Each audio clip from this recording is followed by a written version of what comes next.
Welcome back to Daily Flash. I'm Mitch English along with Riesa, Pascal. You know, my favorite holiday is coming up, Riesa. Yeah? I'm pretty excited about Mitchmas. Mitch? What is Mitchmas? Well, see, Mitchmas is just one level below Christmas, but it focuses on gifts that just keep on giving. Okay, See? so where's my gift? It's very simple. Lemar Williams of Traditions Wealth and Legacy Planning actually has that answer for you, Riesa, and he's joining us now. Lemar, save me here. Where's the gift? The gift, Mitch, is in a stock, right? Oh. That's the gift that keeps on giving long term. But let me explain. Okay. What a stock actually is. If you're like me, right, you're shopping on Amazon, maybe you're going to Target, or Walmart. Did you know these are publicly traded companies that you can own? You don't have to be just a consumer of their products and services. You can be an investor as well, and you can give that as a gift. How about that? I love that idea. And it's not as expensive as a lot of people might think. Because you think of stocks, you're like, okay, That's what I millions, was 100. thinking. Yeah, not you have to have a necessarily lot the of case. investment. But we need to know about it. So why should stock and maybe even financial literacy actually be considered as gifts for Christmas? Yeah. Oh, fantastic. It creates a very good conversation. So if we're giving a stock, little Timmy is going to ask, what is a stock? Yeah. And why should I own it? So instead of getting that Xbox, what about that stock in Microsoft that creates your Xbox? If all your friends are buying the same, Xbox, maybe that company's making a lot of money and you can own that company. That makes sense. Okay, you make a good point there with Microsoft. What other types of stocks would make great gifts? If you're like me, maybe you're going to a gas station and you're filling up your car every day. Exxon, is a public company, and their deal with gas. And maybe you're also going to a bank and you're banking at Bank of America. That's also a public company that you can own stock in. And guess what? They also pay something called a dividend. So a toy collects dust, a stock can collect a dividend, and that's an income stream that can go for a very long time. I have a friend that, and I was too old by the time, I guess you're never really too old to do this, but he had his teenage kids, he bought them stock. And what they did, every day they would go and they would look in the newspaper to see where it's at.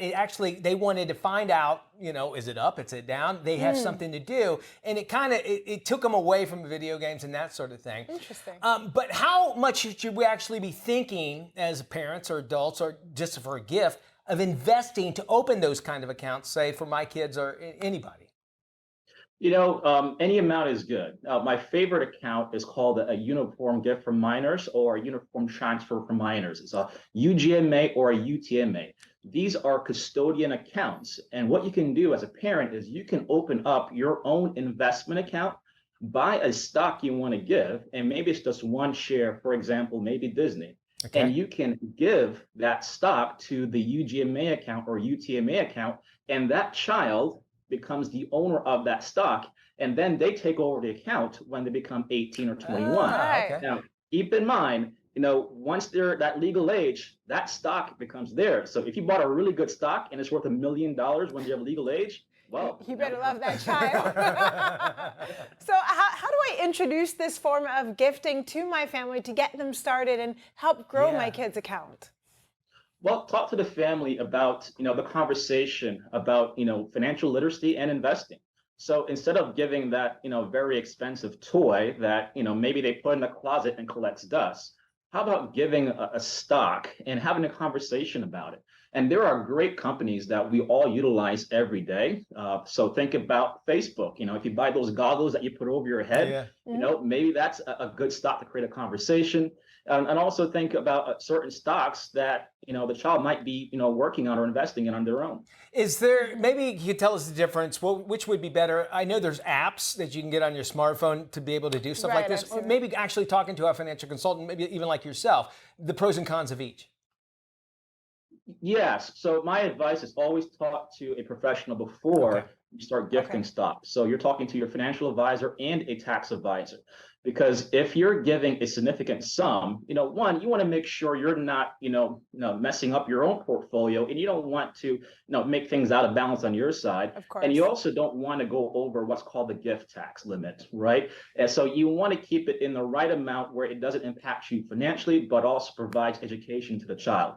So keep it at a good, reasonable amount. I like these ideas, and it is some, as you mentioned at the top, it gives over and over. It keeps kids or children or whoever interested, and by all means, there's going to be ups, there's going to be downs altogether, and don't just sell just because you think everything's going to go to hell. This has been such great information, Lemar. Thank you so much for joining us. For those of you at home, for more information on new forms of gift giving, you can go to dailyflashshow.com, and we're going to have more information about Traditions Wealth Legacy. Thank you so much.